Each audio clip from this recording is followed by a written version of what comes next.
Mon chemin de catéchuménat, il est très simple. C'est que quand j'ai réalisé à quel point j'étais aimé de Dieu, j'ai voulu demander le baptême. Et au début, c'était très compliqué pour moi. Je connaissais rien, j'avais pas de paroisse, je savais pas où aller. Donc j'allais tous les dimanches dans une église différente.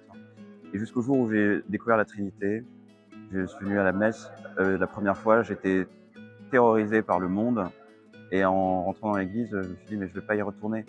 Et à la fin de la messe, je suis tombé sur un ami que j'avais perdu de vue et qui m'a présenté au curé de la paroisse avec trois autres prêtres qui étaient à une table de café juste à côté de la paroisse. Et en fait, on a sympathisé et je me suis tout de suite senti accueilli chez moi. Et c'est pour ça que j'ai demandé le baptême dans cette paroisse. Ensuite, le chemin de catéchuménat, c'est que moi, je lisais beaucoup la Bible, la théologie un peu. Et donc, j'étais un peu arrogant, un peu sûr de moi. Et donc, quand on m'a annoncé 2 ans de catéchuménat, je me suis dit: «Non, non, ça va pas être possible. Moi, je suis saint Thomas d'Aquin, j'ai pas besoin de 2 ans de catéchuménat». C'est absolument important ces 2 années. Elles sont essentielles parce qu'on apprend la vie fraternelle, la vie chrétienne, on apprend, la prière, on apprend les sacrements. Ça demande du temps de déployer tout ça.